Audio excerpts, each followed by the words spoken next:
Okay, बिस्मिल्लाहिर्रहमानिर्रहीम। सो अस्सलामु अलैकुम, this is doctor Sadiq Ali.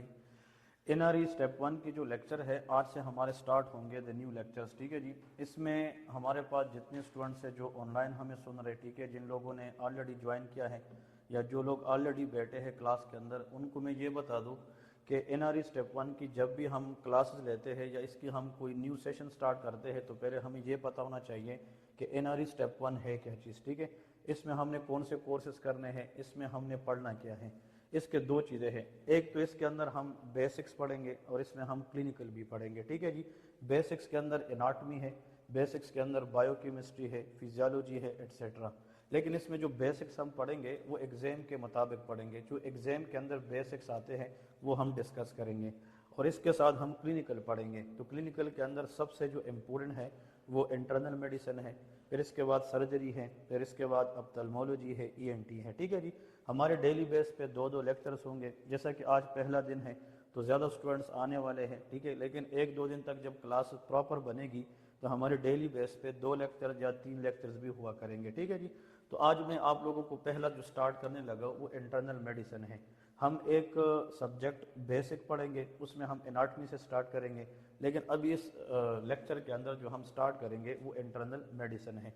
तो हेडिंग दे दें, इंटरनल मेडिसिन जब हम स्टार्ट करते हैं, मिसाल के तौर पे I am stand for internal medicine. ठीक है जी। इसमें हम स्टार्ट करेंगे the most important that is called cardiovascular system, जिसको हम सीवीएस कहते हैं। ठीक है जी।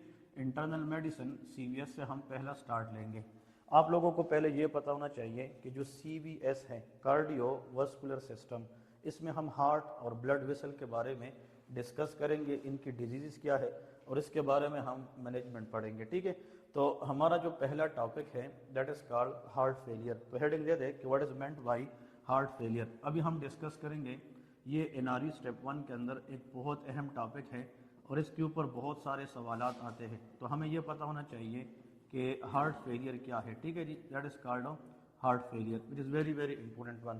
पहले मैं डेफिनेशन लिखता हूँ, फिर आप लोगों को समझाऊंगा कि व्हाट इज़ हार्ट फेलियर। इसमें लिखें कि इनसफिशेंट या for example insufficient pumping insufficient pumping of heart. ठीक है जी। मिसाल के तौर पे insufficient pumping of heart which can not fulfill demand of body।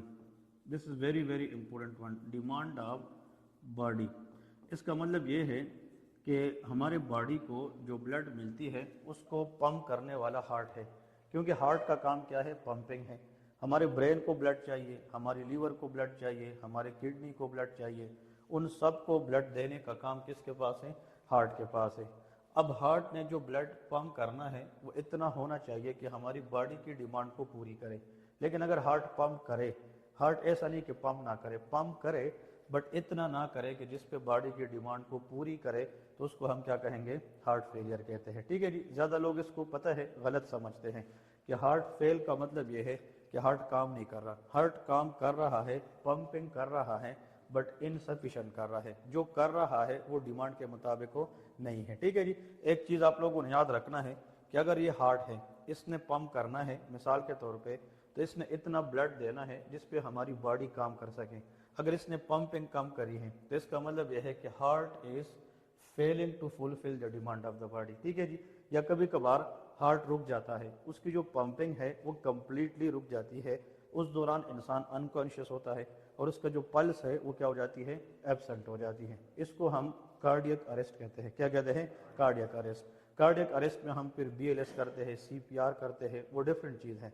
But यहाँ पे आप लोगों ने हॉस्पिटल में देखा होगा, जिन लोगों का हार्ट फेलियर होता है वो 10 साल, 20 साल, 25 साल तक जिंदा रहते हैं। मिसाल के तौर पे उनका जो डेली एक्टिविटी है वो इतना अफेक्ट नहीं करेगी। हम टाइप्स पढ़ेंगे, टाइप्स के मुताबिक हम ये डिस्कस करेंगे कि हार्ट फेलियर की कितनी अकसाम हैं। लेकिन सिंपल मतलब ये है कि अगर हार्ट इतना पंप ना करे जिस पे बॉडी की डिमांड को पूरी करे, इसको हम क्या कहते हैं, हार्ट फेलियर कहते हैं। ठीक है जी। अब यहाँ पे लिखे बेसिक कंसेप्ट। अभी हम कुछ बेसिक कंसेप्ट डिस्कस करेंगे which is again very very important one. ठीक है जी, मैं आप लोग को ये बता दूं कि जो बेसिक कंसेप्ट है इसमें 2-3 चीज़ें आप लोग को आनी चाहिए। ठीक है जी, नंबर 1 देखिए, जो बेसिक कंसेप्ट है उसमें सबसे पहले हमें ये पता होना चाहिए कि what is meant by cardiac output. ठीक है जी, कि हमारे पास ये कंसेप्ट पहले से पता हो कि कार्डियक आउटपुट क्या चीज़ है। ये फिजियोलॉजी का टॉपिक है, हम मेडिसिन के साथ साथ अप्लाइड फिजियो भी पढ़ेंगे। ठीक है जी, मिसाल के तौर पे आपसे कोई ये पूछे कार्डियक आउटपुट क्या है, तो लिखे मिसाल के तौर पे इसकी डेफिनेशन क्या है, amount of blood, amount of blood ejected by heart, ejected by heart in, हाँ जी, 1 मिनट। सिंपल डॉक्टर साहब बात क्या बनी कि हमारा जो हार्ट है वो 1 मिनट में जितना ब्लड निकालती है उसको क्या कहते हैं, कार्डियक आउटपुट कहते हैं। कार्डियक मीन हार्ट को कहते हैं, आउटपुट मीन निकालना। तो 1 मिनट में जितना ब्लड निकलेगी हार्ट से वो क्या है, कार्डियक आउटपुट है। मिसाल के तौर पे यहाँ पे लेके नॉर्मल जो हेल्दी पर्सन है, हेल्दी, उसमें जो कार्डियक आउटपुट है नॉर्मल, हम normal CO stand for cardiac output, that is equal to around 5 litre per minute. इसका मतलब ये है कि हमारा जो हार्ट है वो एक बंदे में, जो हेल्दी पर्सन है उसमें 1 मिनट के अंदर कितना ब्लड निकालता है, 5 लीटर निकालता है।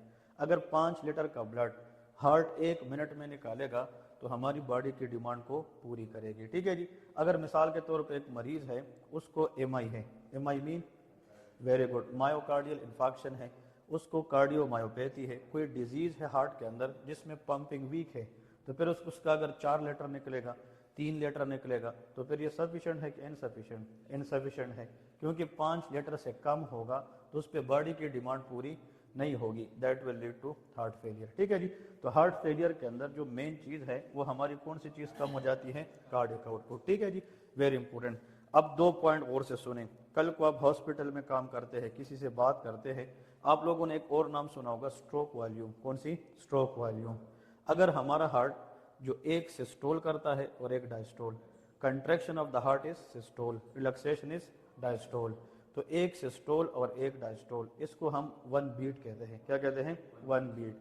तो हमारा हार्ट एक बीट में जितना ब्लड निकालता है वो स्ट्रोक वॉल्यूम है। क्या है, स्ट्रोक वॉल्यूम है। लेकिन हमारा जो दिल है वो तो 1 मिनट में ज़्यादा दफ़ा धड़कता है ना, मिसाल के तौर पे 72 टाइम वो धड़कता है।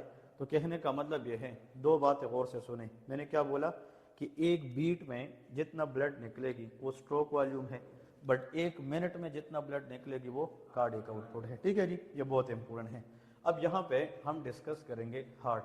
अब देखें, मैं थोड़ा सा आप लोगों को ये भी बता दूं विच is very very important one, लेके जनाब टाइप्स कि हार्ट फेलियर के टाइप्स कौन कौन से हैं, इसकी जो अकसाम है वो हम डिस्कस करेंगे। अब एनआरई स्टेप 1 के अंदर जो ज़्यादातर क्वेश्चन आते हैं उसमें आता है कि what is the types of heart failure. तो हमें सबसे पहले ये समझना है, एक को हम कहते हैं लेफ्ट साइड हार्ट फेलियर। एक क्या होता है, left side, HF stand for heart failure. ठीक है जी, फिर इसके बाद एक होता है राइट साइड हार्ट फेलियर। आप लोगों ने अगर ये सही तरीके से सीख लिए, यहाँ से आप लोगों के 1 या 2 MCQs हल होने के चांसेस ज़्यादा है। ठीक है जी, तो प्लीज़ इसको समझते हैं कि लेफ्ट साइड हार्ट फेलियर क्या है और राइट साइड हार्ट फेलियर क्या है।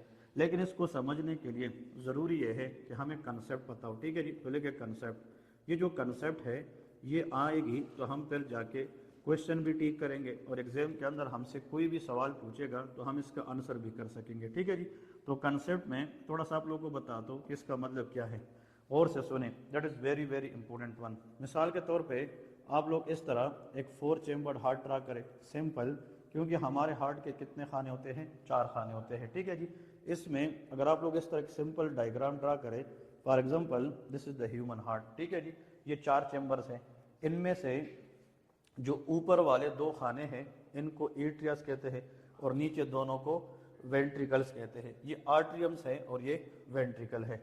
लेकिन अब सवाल ये है, मेन चीज़ क्या है, आप लोग को ये पता हो कि ये राइट आर्ट्रियम है, ये क्या है, राइट आर्ट्रियम है, तो फिर ये राइट वेंट्रिकल है, क्योंकि आर्ट्रियम के नीचे क्या होता है, वेंट्रिकल होता है। फिर यहाँ पे देखिए ये लेफ्ट आर्ट्रियम है और ये क्या है, लेफ्ट वेंट्रिकल है। ठीक है जी, ये 4 चीज़ आप लोगों ने सीखी हैं। How many chambers in the heart, 4 chambers, very good, excellent.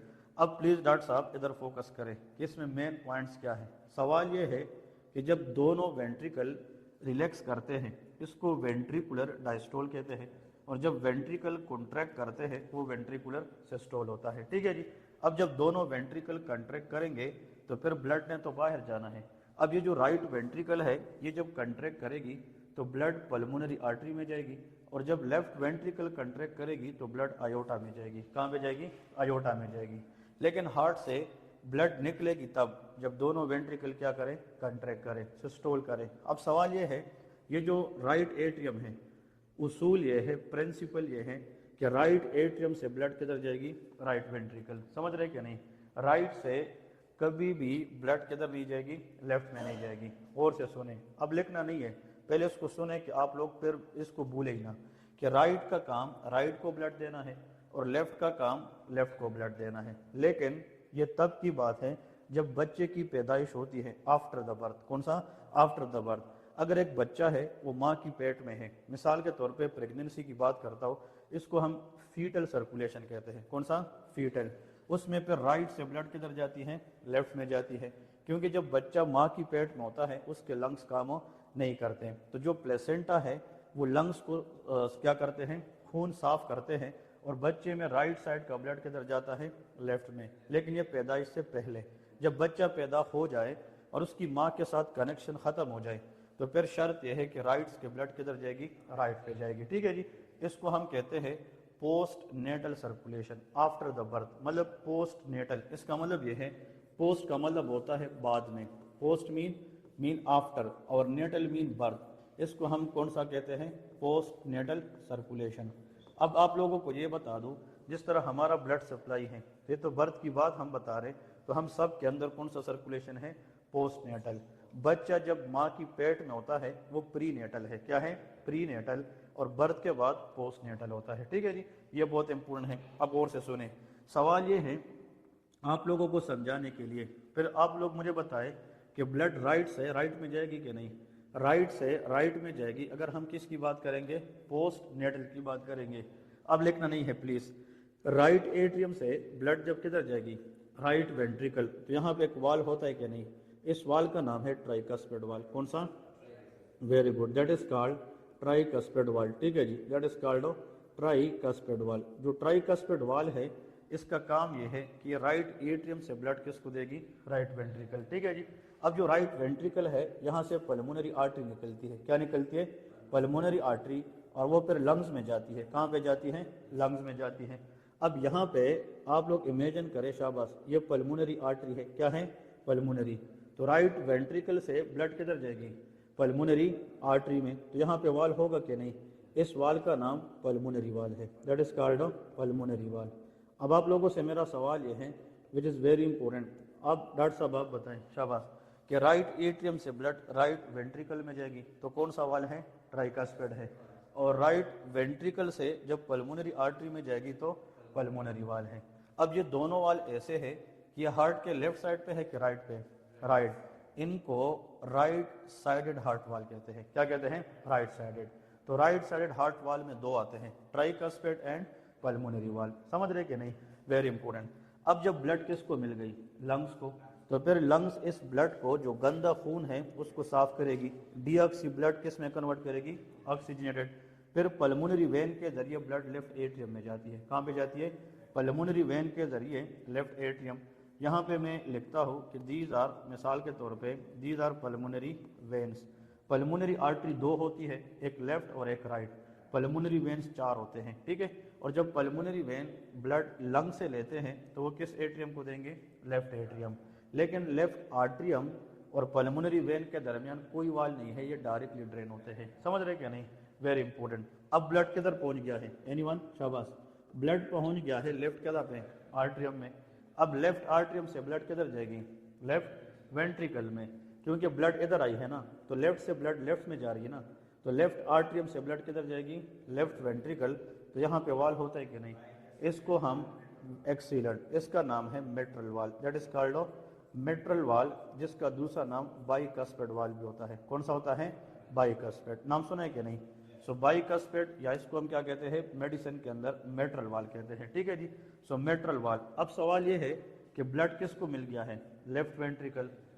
ये जो लेफ्ट वेंट्रिकल है ये ज़्यादा मसल से बना है, ये ज़्यादा पावरफुल है और ये ज़्यादा ज़ोर से क्या करता है, कंट्रैक्ट करता है, पुश करता है।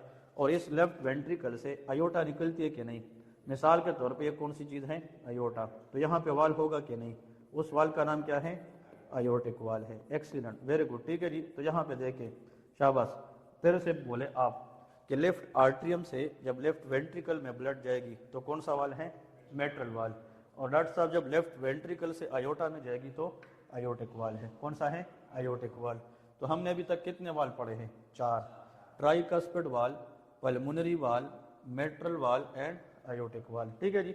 ये जो ट्राइकस्पिड और पल्मोनरी है ये राइट साइड पे होते हैं और जो मेट्रल और अयोटिक है ये लेफ्ट साइड पे होते हैं। यहाँ तक क्लियर है कि नहीं, और से सुने।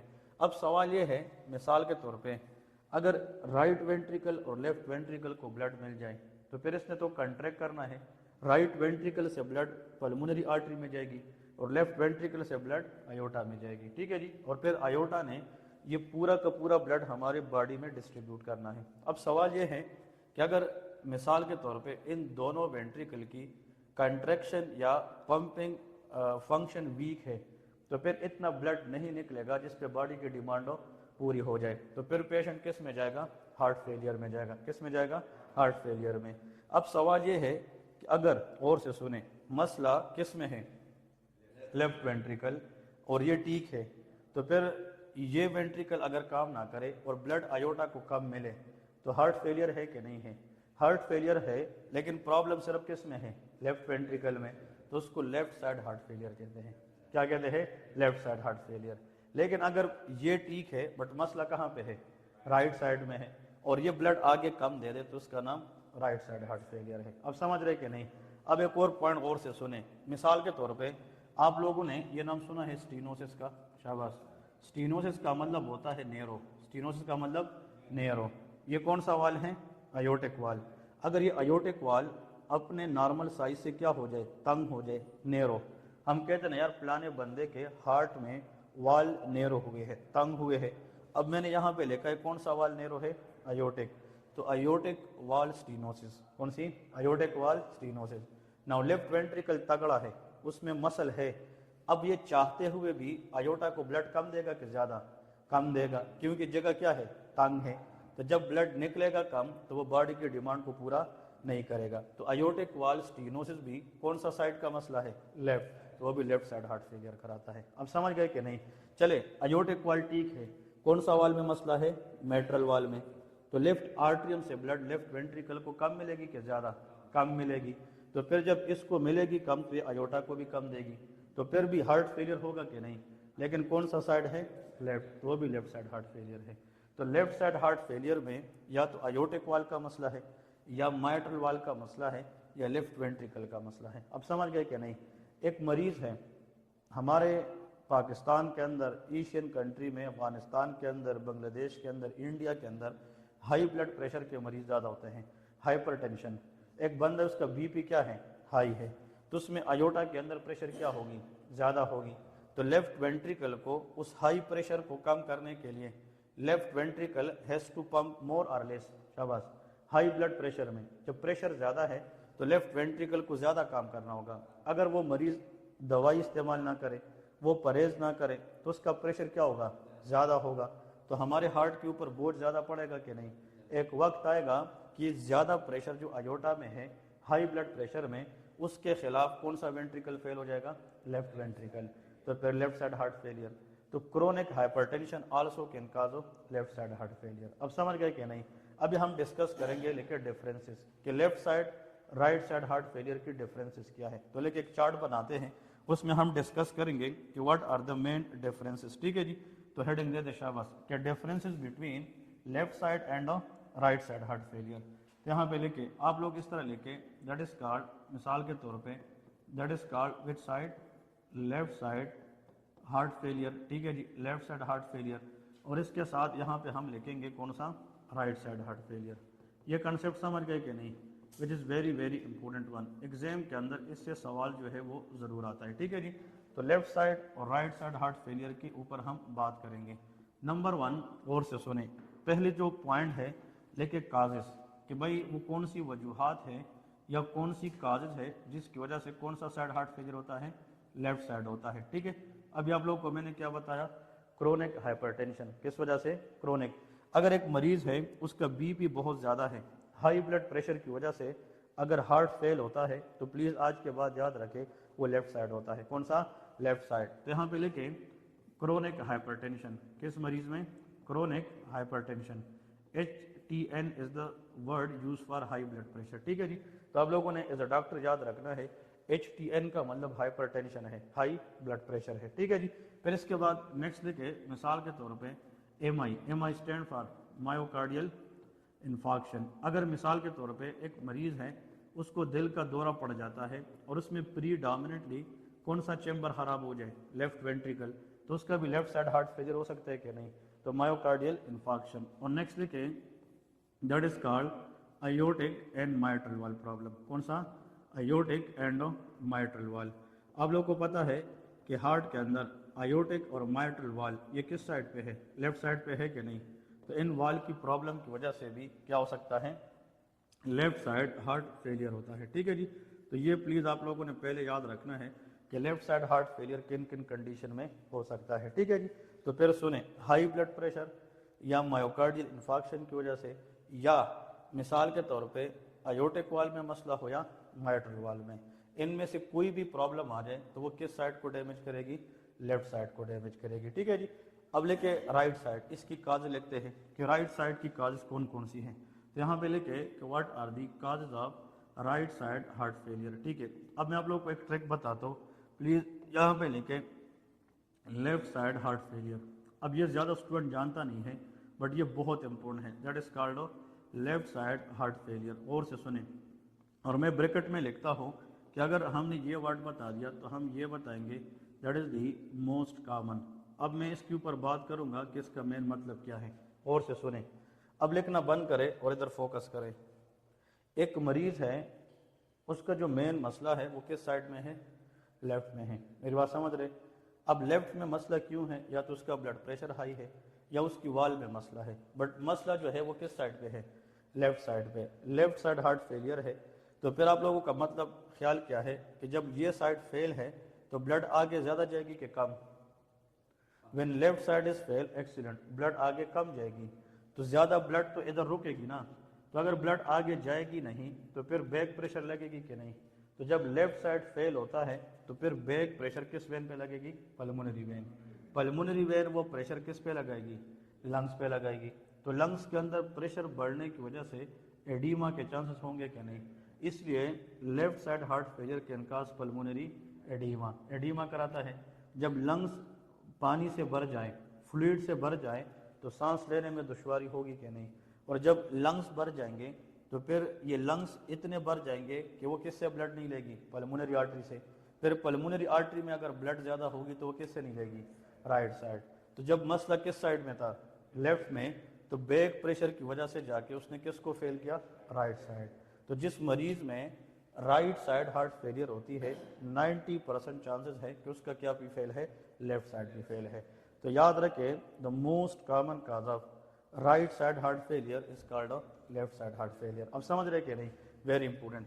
इसके बाद सेकंड नंबर लिखें the second cause which is again very very important, इसको हम कहते हैं कार्पल्मोनेल। इसको हम क्या कहते हैं, कार्पल्मोनेल। अब ये बताता हूँ कि कार्पल्मोनेल से मुराद क्या है, प्लीज गौर से सुने। कोई पता है, ये नाम सुना है कि नहीं,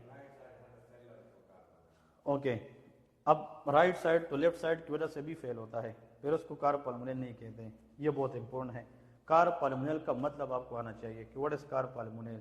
और से सुन, नाम तो सुना है कि नहीं, वेरी इंपॉर्टेंट। और से सुने, मैं कहता हूँ कि एक मरीज है उसका लेफ्ट साइड में कोई मसला नहीं है, लेफ्ट साइड में मसला नहीं है, उसका प्राइमरी मसला लंग्स में है। कहाँ पे है, लंग्स में। तो लंग्स में COPD हो सकता है कि नहीं, क्रोनिक ऑब्स्ट्रक्टेड पल्मोनरी डिजीज। इसके अंदर कैंसर हो सकता है, TB हो सकती है, या पल्मोनरी आर्टरी के अंदर मसला है पल्मोनरी हाइपरटेंशन। क्या हो सकता है, पल्मोनरी। मैंने क्या बात की है कि प्रॉब्लम या तो लंग्स में है या पल्मोनरी आर्टरी में है, और इन दोनों की प्रॉब्लम की वजह से अगर कौन सा साइड फेल हो जाए, राइट साइड, इसको कार्पल मुनेल कहते हैं। तो cor pulmonale is a right side heart failure, but शर्त यह है कि प्रॉब्लम या तो लंग्स में हो या पल्मोनरी आर्टरी में हो, ये पॉइंट है। तो इसका डेफिनेशन ऐसा है कि when primary problem present in the lungs or pulmonary artery and they can cause which side failure, right side, it is called carpulmonale। ठीक है जी। तो carpulmonale में ये शर्त है कि प्रॉब्लम लंग्स से स्टार्ट होगी। कहाँ स्टार्ट होगी? लंग्स से स्टार्ट होगी। चलिए जी, एक और पॉइंट आप लोग को बताता हूँ यहाँ पे लेके मिसाल के तौर पे कि अब राइट साइड पे कौन से वाल है, ट्राइकस्पिड है कि नहीं है? ट्राइकस्पिड है, और दूसरा कौन सा है? पल्मोनरी। इन दोनों वाल की डैमेज से भी राइट साइड फेल हो सकता है कि नहीं? तो राइट ट्राइकस्पिड एंड पल्मोनरी वाल स्टीनोसिस या डैमेज, इनके ज़रिए भी राइट साइड फेल होने के चांसेस ज़्यादा होती है। ठीक है जी। तो अभी हमने डिस्कस किया है, इट इज़ वेरी इंपॉर्टेंट। अब ये सारी चीज़ें आप लोग देखें, इसको एक चीज़ में हम कवर करेंगे। If someone ask you what is the common cause of left side heart failure, तो ज़्यादा लोगों में क्रोनिक हाइपरटेंशन, कौन सा है? क्रोनिक। और अगर किसी ने ये पूछा कि राइट साइड हार्ट फेलियर का मोस्ट कॉमन काज क्या है, वो लेफ्ट साइड हार्ट फेलियर है। कौन सा है? Left side.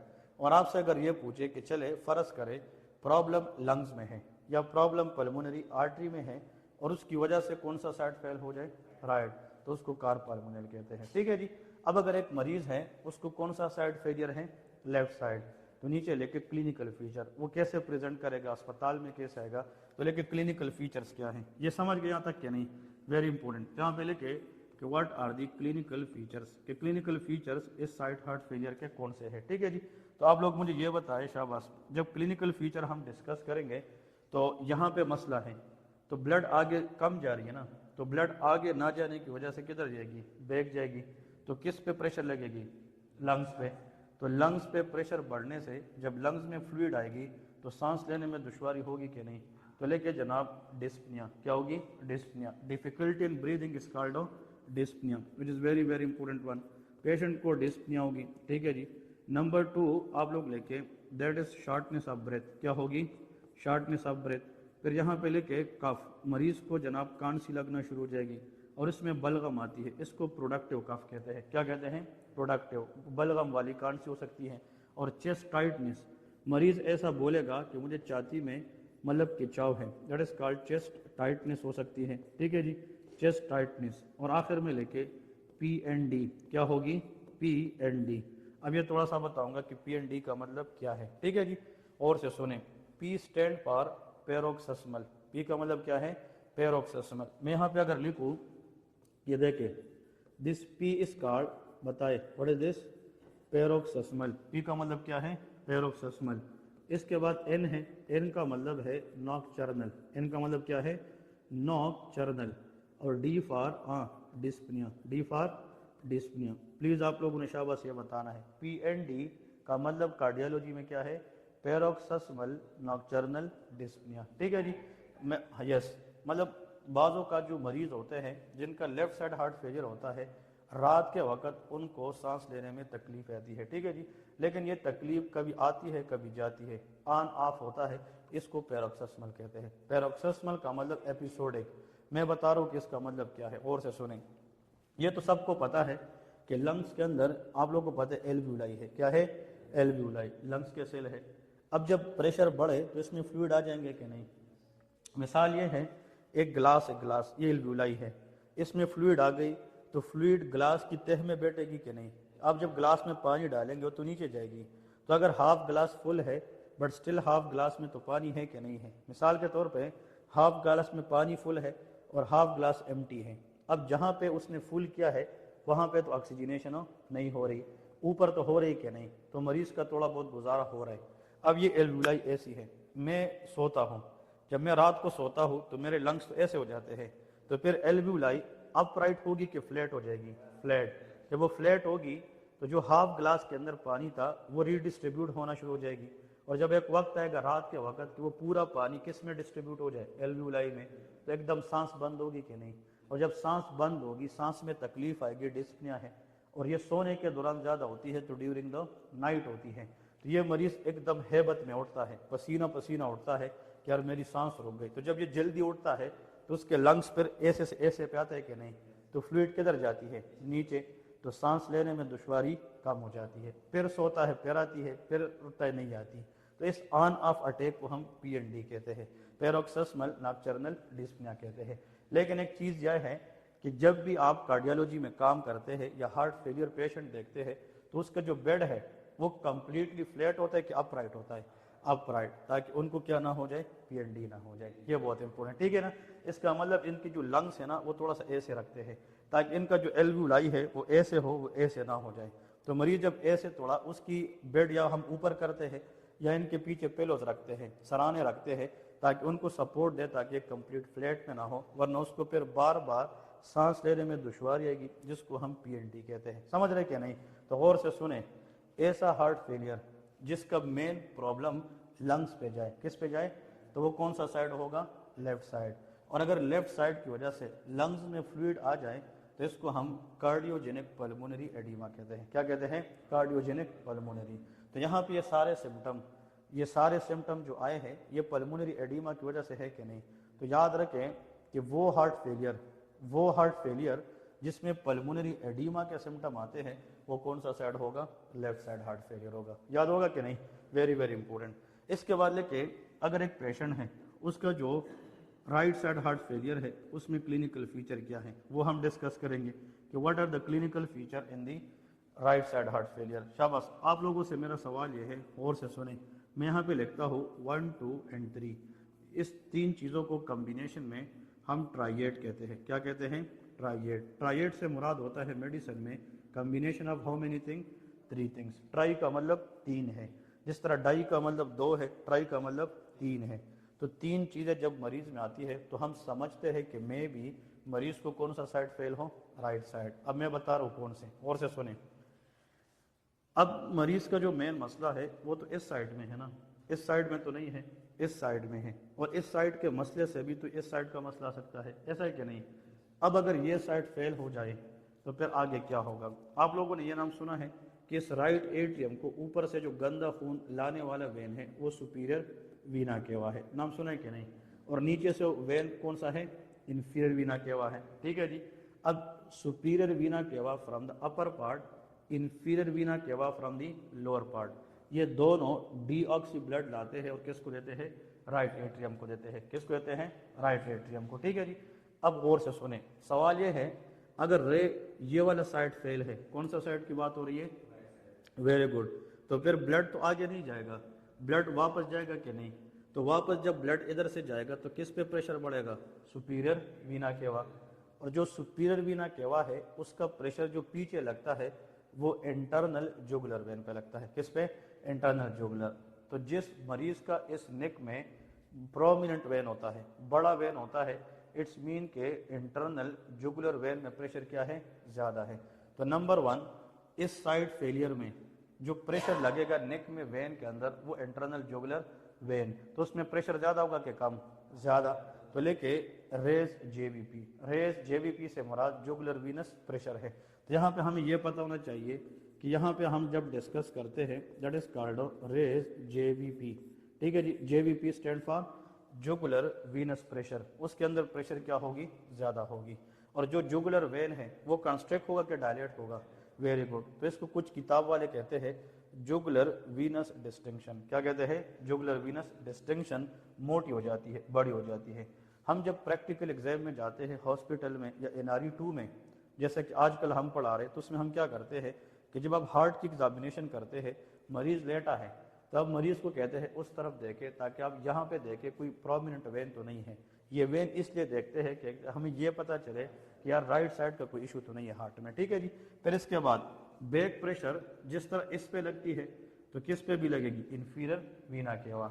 और जहाँ पे प्रेशर ज़्यादा होती है तो हाइड्रोस्टैटिक फोर्स ज़्यादा होता है, कौन सा, हाइड्रोस्टैटिक। तो हमारी वीना केवा पे, इंफीरियर वीना केवा पे जब प्रेशर ज़्यादा होगा तो उससे फ्लूइड लीकेज के चांसेस ज़्यादा होगी, तो पेट के अंदर एडीमा के चांसेस, इसको एसाइटिस कहते हैं। क्या कहते हैं? एसाइटिस। हम फिर मतलब हॉस्पिटल में आम लोग क्या कहते हैं कि यार प्लाजे मरीज के पेट में पानी है, पेट में पानी का मतलब एसाइटिस है, axis fluid in the abdomen, that is called ascites. दूसरी बात, जो इंफीरियर वीना केवा है ये बैक प्रेशर लगाएगी हेपेटिक वेन के ऊपर, कौन सा, हेपेटिक वेन। तो लीवर का साइज भी क्या होगा, बढ़ेगा। तो लीवर और स्प्लीन, लीवर जिगर को कहते हैं इना, ठीक है, लीवर, और एक स्प्लीन है, तो लीवर और स्प्लीन का साइज भी क्या होगा, बढ़ेगा। तो लेके हेपेटोस्प्लीनोमेगेली क्या होगी, hepatosplenomegaly. Hepato is the word use for liver और स्प्लीनो का मतलब स्प्लीन, दैट इज हेपेटोस्प्लीनोमेगेली। तो इसका हमें यह पता चला कि ऐसा मरीज जिसमें ये तीन चीज आ जाए, शाबाश, जिसमें कितनी चीज आ जाए, तीन, कौन कौन से, raised JVP, ascites and hepatosplenomegaly. These three things together is called triad, which is a classical feature of right side heart failure। ये किसके अंदर है, राइट साइड हार्ट फेलियर है, ठीक है जी। तो देखें मिसाल के तौर पे अगर हम बात करें, चले आप लोगों से मेरा एक सवाल है कि जहन में लाए, या तो हार्ट फेलियर लेफ्ट साइड हो सकता है या राइट साइड हो सकता है।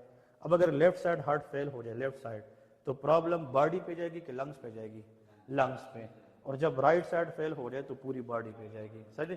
edema of the lungs that is seen in left side heart failure, edema of the abdomen that is seen in the right side heart failure, ठीक है जी। ये पॉइंट्स आप लोग को आने चाहिए।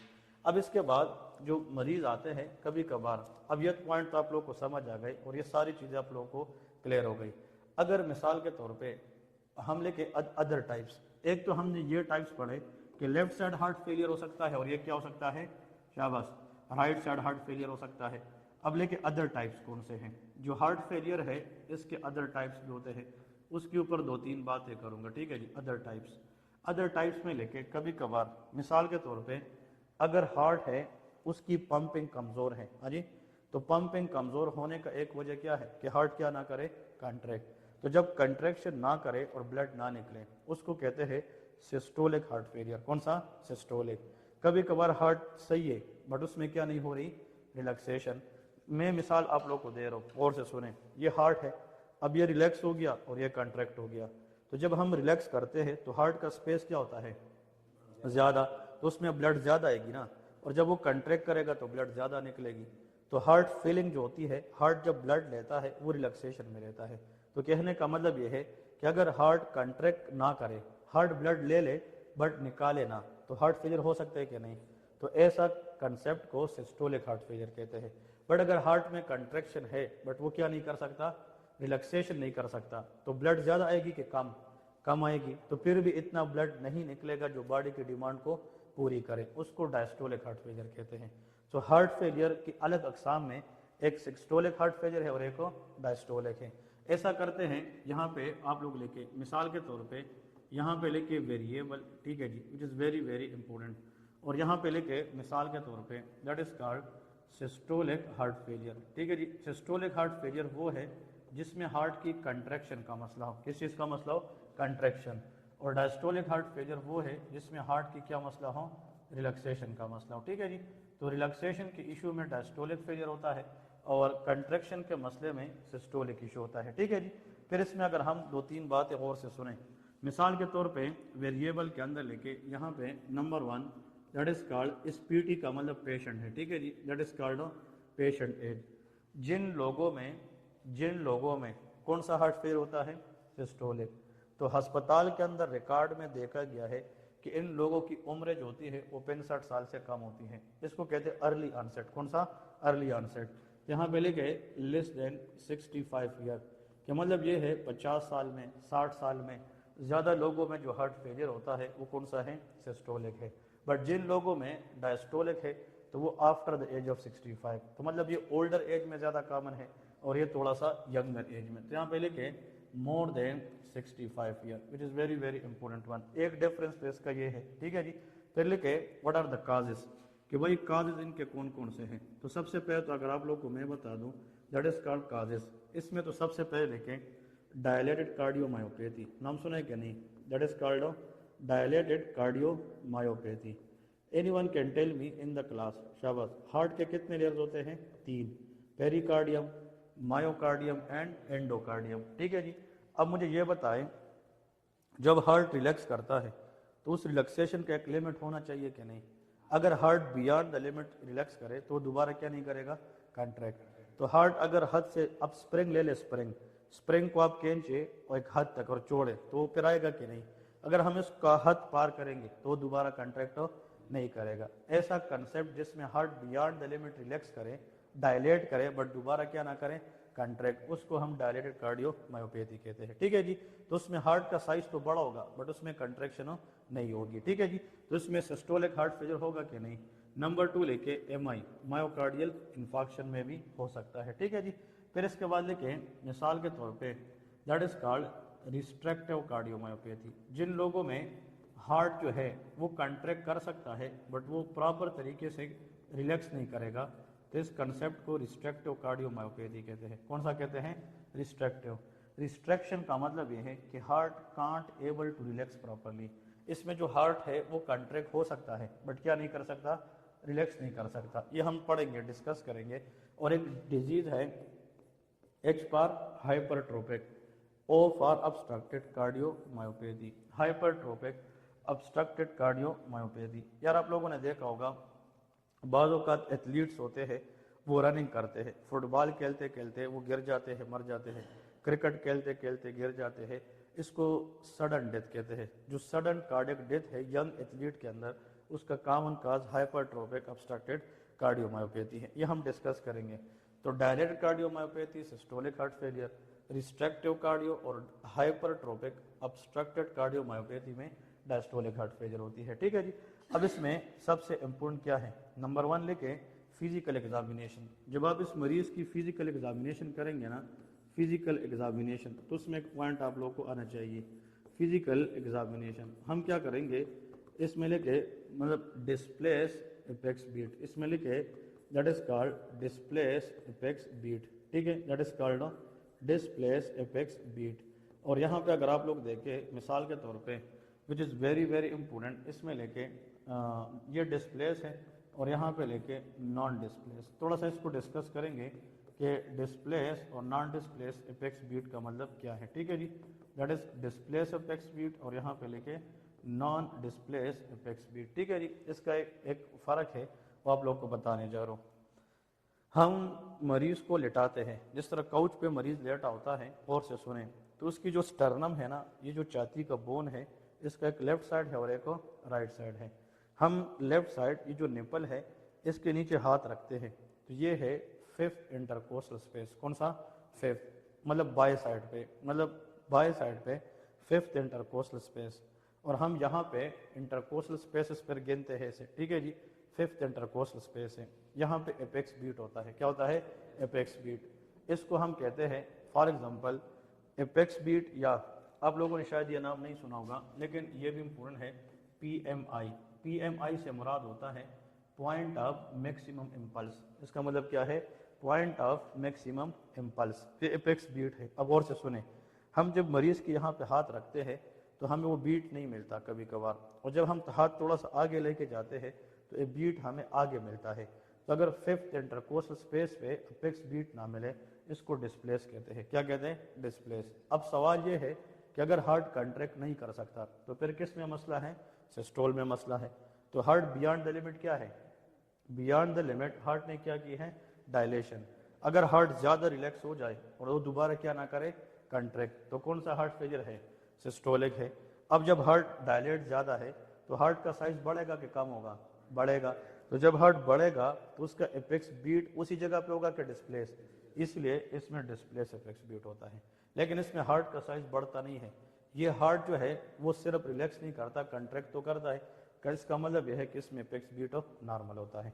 तो ऐसा हार्ट फेलियर जिसमें एपेक्स बीट यूजुअली डिस्प्लेस होता है, वो यूजुअली क्या होता है, सिस्टोलिक हार्ट फेलियर होता है। ठीक है जी। ये पॉइंट इसके अंदर याद रखें। और आखिर में लेके विच इज़ वेरी इंपॉर्टेंट, हाँ, इस बंदे का अगर आप एक्सरे करेंगे, कौन से वाले बंदे का, सिस्टोलिक हार्ट फेलियर का, तो उसका हार्ट बियॉन्ड द लिमिट क्या है, डायलेट है। तो हार्ट साइड ज़्यादा होगा कि नहीं, तो इसमें कार्डियोमेगेली होती है। क्या होती है, कार्डियोमेगेली होती है। ठीक है जी। इसके बाद लेके विच इज़ वेरी इंपॉर्टेंट, ईको। इसमें हम क्या करते हैं, ईको कार्डियोग्राफ करते हैं, क्योंकि हार्ट के अंदर कोई भी डिजीज़ है उसकी स्टैंडर्ड इन्वेस्टिगेशन क्या होती है, ईको होती है। ठीक है जी। हम जब ईको करते हैं, और से सुने विच इज़ वेरी इंपॉर्टेंट, हम इसमें चेक करते हैं इजेक्शन फ्रैक्शन। क्या चेक करेंगे, इजेक्शन फ्रैक्शन। तो आप मुझे ये बताएं, लेफ्ट वेंट्रिकल से जो ब्लड निकलेगी इस कंडीशन में वो बहुत कम होगी, क्योंकि हार्ट क्या नहीं कर रहा, कंट्रैक्ट। ब्लड जो है वो हार्ट से निकलेगी जब हार्ट क्या करेगी, कंट्रैक्ट, और कंट्रैक्शन को नाम क्या देते हैं, सिस्टोल। अब यहाँ पे तो सिस्टोलिक फेलियर है, यहाँ पे हार्ट कंट्रैक्ट नहीं करेगा, तो इजेक्शन फ्रैक्शन ज़्यादा होगी कि कम होगी, तो लेस देन 40%, क्या होगी, लेस देन 40%। यहाँ पे जो इजेक्शन फ्रैक्शन है वो नॉर्मल से कम होती है। वैसे normal ejection fraction healthy person में 55 से 60 होता है, लेकिन यहाँ पे 40 से भी कम होता है। लेकिन अगर हम इजेक्शन फ्रैक्शन इसकी बात करें, देखें इसमें हार्ट के अंदर कंट्रैक्शन का मसला है कि रिलैक्सेशन का, शाबाश, ये डायस्टोलिक मसला है, इसमें हार्ट रिलैक्स नहीं होता लेकिन ब्लड तो निकालता है ना, तो इजेक्शन फ्रैक्शन कम तो है बट 40 से ज़्यादा होती है, ठीक है जी। तो इसका मतलब 55 से तो कम है, दोनों में इजेक्शन फ्रैक्शन 55 से कम है, बट में बहुत ज़्यादा कम है, इसमें फिर भी प्रिजर्व, इसको हम कहते हैं इसमें मोर देन 40 है, क्या है, मोर देन 40 है। अब समझ गए कि नहीं, वेरी इंपॉर्टेंट। अब इसका नाम एक और नाम है, शाबाश, इसका दूसरा नाम क्या बोला डॉक्टर साहब, हाँ जी, इस वाले में हार्ट जो फेलियर है इसमें हार्ट कंट्रैक्शन का मसला है कि रिलैक्सेशन का, यह सिस्टोलिक में कंट्रैक्शन, सिस्टोल का मतलब कंट्रैक्शन, और इसमें रिलैक्सेशन का मसला है। अब गौर से सुने, गौर से सुने, वेरी इंपॉर्टेंट। अब ये वाला जो टाइप है ना, इसमें हार्ट कंट्रैक्शन नहीं करा, लिखना नहीं है, प्लीज इधर फोकस करें ताकि आप इसको सीखे, कल को आप कहे यार हमने कुछ अच्छा नया सीखा है। इसमें तो कंट्रैक्शन का मसला है ना, इसमें हार्ट क्या नहीं करता, कंट्रैक्ट, लेकिन कंट्रैक्शन ना करने की वजह से इजेक्शन फ्रैक्शन पे असर पड़ रहा है कि नहीं, इजेक्शन फ्रैक्शन बहुत ज़्यादा कम हो रहा है, तो इसमें इजेक्शन फ्रैक्शन रिड्यूस है कि प्रिजर्व है, शाबाश। इजेक्शन फ्रैक्शन प्रिजर्व का मतलब यह है कि still ejection fraction more than 40, और रिड्यूस का मतलब क्या है, कम। इजेक्शन फ्रैक्शन बहुत ज़्यादा कम होना, इसको रिड्यूस कहते हैं, क्या कहते हैं, रिड्यूस का मतलब क्या है, कम, डिक्रीज को कहते हैं। तो इजेक्शन फ्रैक्शन बहुत ज़्यादा कम किस में होगा, सिस्टोलिक में। तो इसका दूसरा नाम होता है ना, देखिए कभी कभार कुछ डॉक्टर कहते हैं, वेरी वेरी इंपॉर्टेंट, लिखना नहीं है, ये हार्ट फेलियर है कि नहीं, हार्ट फेलियर है, लेकिन इसमें इजेक्शन फ्रैक्शन क्या है, कम है कि ज़्यादा, इसको हम कहते हैं HFrEF, इसको कहते हैं heart failure reduce ejection fraction. ये क्या है, heart failure reduce ejection fraction. इधर देखें, ये वाला जो कंसेप्ट है इसमें भी तो हार्ट फेलियर है कि नहीं है, आजी, बट इसमें इजेक्शन फ्रैक्शन फिर भी किससे ज़्यादा है, 40 से, तो रिड्यूस है कि प्रिजर्व है, प्रिजर्व, तो इसको हम HFpEF कहते हैं, heart failure preserve ejection fraction इसको कहते हैं। अब समझ रहे क्या नहीं, तो ये नाम सुन के तो मुश्किल है, बट अगर आप इसको जानेंगे प्रॉपर तरीके से तो फिर ये हल करना आसान हो जाता है, समझ गए कि नहीं। So that is heart failure reduce ejection fraction और heart failure preserve ejection fraction. अब समझ गए कि नहीं, which is very very important one. अब इसके बाद अगर एक पेशेंट है, उसको हमने अभी हमने कितने टाइप्स पढ़े, left side heart failure and right side heart failure, फिर systolic heart failure and diastolic heart failure, ठीक है जी। ये हार्ट फेलियर के अकसाम हैं, ये जब हम मरीज को देखते हैं तो हमें पता चलता है कि हमें कैसे पता चलेगा, ठीक है। अब इसके बाद एक छोटा सा इसके अंदर टॉपिक रहता है, आप लोग यहाँ पे लेके, इसमें जो आप लोगों को आना चाहिए, ज़्यादा लोग इसको समझते नहीं हैं, इसमें लेके that is called NYHA classification, which is very very important one. NYHA classification of what? Answer is heart failure. किस चीज़ की बात कर रहे हैं, हार्ट फेलियर, ठीक है जी। NYHA classification of the heart failure, which is very very important one, ठीक है जी। अब और से सुने, NYHA से मुराद होता है न्यूयॉर्क हार्ट एसोसिएशन, इसका मतलब क्या है, न्यूयॉर्क हार्ट एसोसिएशन। इन लोगों ने क्या, अमेरिका के अंदर जो हार्ट एसोसिएशन है उसने हार्ट फेलियर की अलग क्लासिफिकेशन बताई है।